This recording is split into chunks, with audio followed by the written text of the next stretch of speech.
Hello guys, welcome back. I'm Eloise. I hope everyone is doing great. So I thought I would put together a video and just quickly run through some perfume houses that have caught my interest and have gotten my attention. I'm always exploring, I'm always getting my nose on new things, getting recommendations from you guys, from other YouTubers, and even just when I'm out and about and I go on my Scent Explore days and I test fragrances in various boutiques and perfume shops. So there are a lot of fragrance houses that I love. But the ones that I want to talk about today, they're not new fragrance houses, but they are ones that are new to me and ones that caught my attention. And some of them I think are a bit under the radar and don't get much love. So I gathered a few of my bottles here and I'll just quickly run through some of the houses that have caught my attention and that I'm looking to delve into a little more beyond what I just have. So let's start with the house of Rania J. I have Ombre Loup, which I think is one of the best ambers out there. Beautiful, beautiful amber fragrance that I've spoken about a few times in different videos. I think the house of Rania J makes great quality parfums. This is an Eau de Parfum, and they're all Eau de Parfum concentration, I'm pretty sure. I tried their musk fragrance, I can't remember the name, and I have a sample of the Jasmine Kama from the house of Rania J, and I'm really impressed. I really like the style of fragrances, the quality. I'm impressed with the Ombre Loup and with the Jasmine Kama that I've been testing, and I think it's a great house. I like what I've gotten my nose on so far, and so there are a few more that I'd like to get my nose on and test out. I'd like to delve into the house of Rania J. So the next one that I want to talk about is the house of Zoologist. So even though these fragrances have been around, I only discovered the house of Zoologist recently, and I have Nightingale, and I also have Moth, which is a honey fragrance. Nightingale is a Chypre fragrance that I absolutely love. And I made a video testing out a number of Zoologist fragrances. I like Hummingbird, but there are at least a handful that have been recommended to me by you guys in the comments and other people that know that I like this house. So I would like to continue to delve into the house of Zoologist. I think it's a really interesting house. I love this concept of centering the fragrances and the inspiration around animals, or an animal in particular, and sort of recreate a scent profile that fits the particular animal that's chosen. I really love the graphics as well. They remind me of old Victorian portraits of animals dressed in uniform and garb. So I find the house really interesting. I like the fragrances that I've smelled so far. Of course, I'm not going to like every single one of them. They're not all for me, but I'm definitely interested. Zoologist has caught my attention, so I'd like to delve in to the house a little bit more. Let's see. Let's talk about Naomi Goodsir. Naomi Goodsir, I think, has a very limited number of fragrances in the collection, which is nice. They're not constantly churning out fragrances, and the ones that they have really good reputations. So I only have Cuir Velour from the house, and it's this beautiful, soft, supple, suede-like fragrance that has this immortelle note.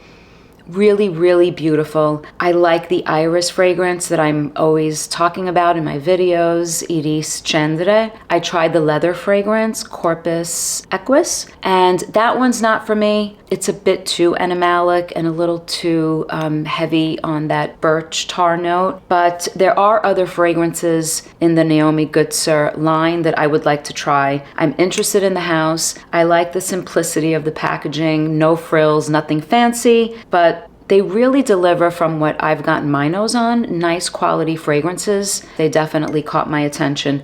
And I think the house of Naomi Goodsir is a bit under the radar, and some of the usual suspects are talked about over and over and over again. Even you guys say in the comments to my videos. So I like to explore other fragrance houses beyond what's just hyped and constantly talked about. So I like the house of Naomi Goodsir. Another house that definitely caught my attention is Parfum d'Empire. So I own the Masque Tonkin, which is here. I own Queer Ottoman, which is a beautiful violet, suede-y, leathery, very, very soft leather, suede-like. So it's not a heavy leather fragrance. It's beautiful with violet. I really enjoy that one. This one is the musk. And it's this really great musk that has some animalics, but nothing unwearable. I don't think that this is an unwearable animalic musky fragrance.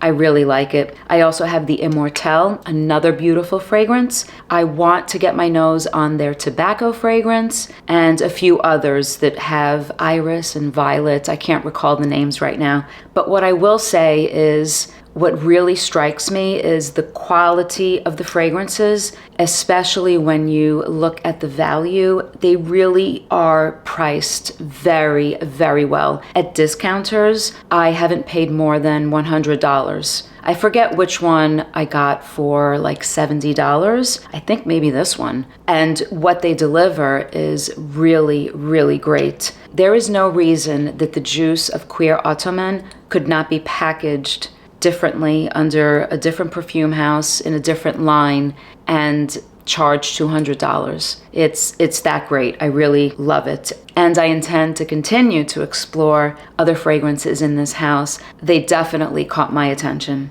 Parfum d'Empire. So another house that caught my attention is the house of Profumum Roma. I know they've been around. I guess I'm late to the party, but I'm really liking what I've smelled. I have Suavissima, I have Ninfea, I have Ambra Aurea, I have Fiore d'Ambra, and I'm looking at testing some others from the house. I really like the quality. I really like the way they focus on one note or one scent profile, and they sort of deliver long-lasting, reliable fragrances. There's not one that is not long-lasting, and from what I hear, they're all pretty much really good in terms of performance, so it makes it worth the price. And I love Suavissima. It's like baby powder in a bottle. And yes, they're linear. And yes, I like the complexity of things like the House of Amouage. I do like complex fragrances, but I do enjoy Profumum Roma fragrances, and they definitely caught my attention. So the next house that also caught my attention is also an Italian house, and this is the house of Mendittorosa, which I just made a video about where I tested Sogno Reale, Rituale, and Orlo. All three beautiful, impressive fragrances. I would have all three in my collection. Orlo was a little too aromatic for my taste, but Rituale and Sogno Reale were magnificent. I got a really good deal on Ithaca, and so I purchased the bottle. This one is really interesting. It's this resinous fragrance that has some sweetness and this incense running through with this like sparkle from citrus notes, and I think there's some floral in here as well.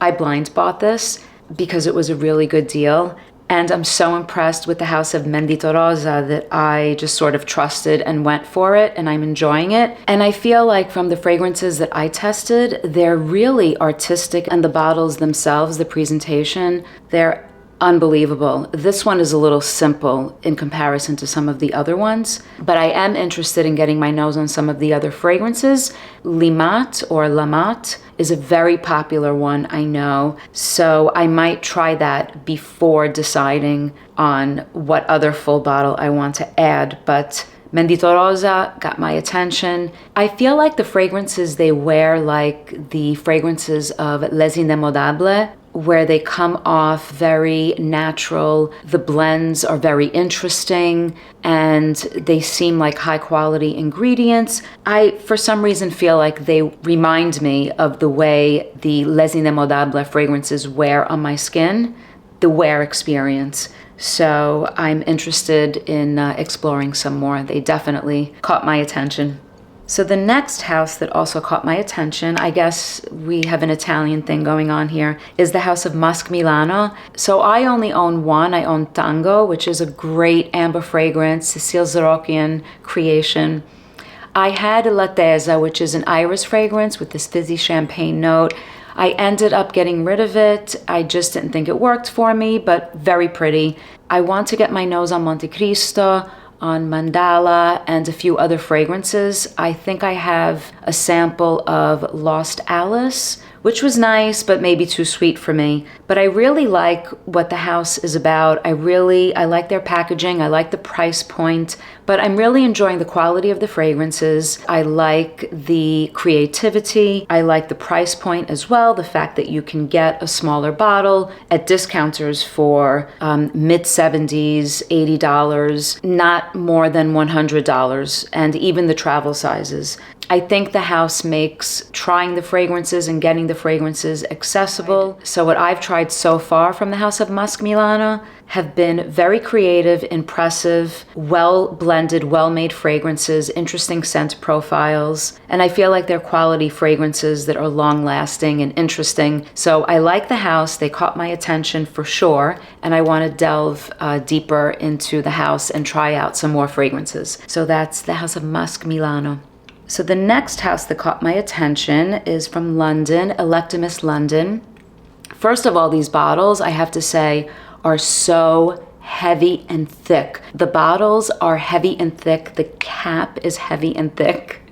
So I have Vixer, and I also have Vichy Leather. And as soon as I got my nose on Vixer, I knew that I was interested in this house. Their style of fragrances is Middle Eastern, complex, layered fragrances. So I've heard them described as a fragrance house that does like a Middle Eastern style fragrance, and I love that. And Vixer is this iris violet fragrance with ylang ylang and all these other white florals. But what I really love about this is that you can't pick out the florals specifically.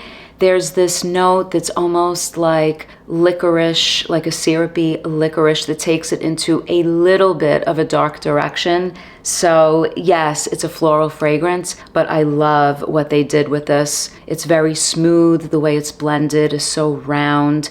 So it's not like heady florals. It's really nice. And the leather fragrance is great as well. So Electimuss London caught my attention, and I'll be looking at some others from this house. So another house that caught my attention, of course, is Les Indemodables. I haven't stopped talking about them. I have Musc di Sable, and I'm really interested in so many of their fragrances. High quality, raw ingredients, very transparent about what the ingredients are on the website, very creative, and I just love what they do with their fragrances. Love, love, love. Les Indemodables definitely caught my attention. So another house that caught my attention, I know they've been around, but the house of Ormonde Jayne. This is an English brand. I have Tolu and I have Sarina Intensivo, which I think is discontinued or being discontinued. So Tolu is this great amber fragrance, and I get all that syrupy, resinous, balsamic, all those qualities that you get with an amber, which I love. I love ambers. And then it's so lovely the way it's contrasted with this clean, powdery, almost like baby wipe scent to the fragrance. I know it sounds weird, but it's really good. So the house of Ormonde Jayne really caught my attention. Nothing super creative, nothing over the top. From experiencing Tolu and Sarina Intensiva, I feel like it's a very classy, solid house that makes nice quality fragrances. And they caught my attention. I would like to check out some others from the house of Ormonde Jayne. So the next one I want to talk about is the house of Histoires de Parfums. And these look like books on a bookshelf.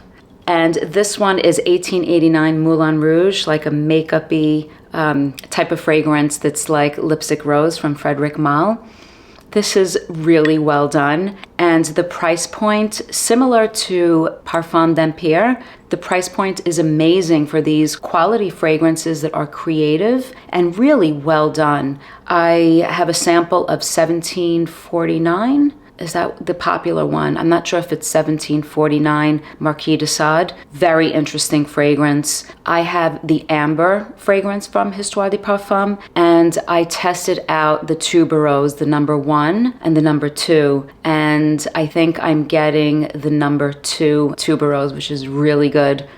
So they make really good fragrances. They're at a great price point. Really interesting house. I like the packaging as well. It makes things interesting, and they caught my attention, and I'm looking at some others in this house. I'd like to delve in a bit and test some things out. So another one, and the final one that I want to talk about, is the house of MDCI. So I'm late to the party with this one as well. They've been around, but they caught my attention with Chypre Palatine. So this one is a great Chypre fragrance that a lot of people talk about.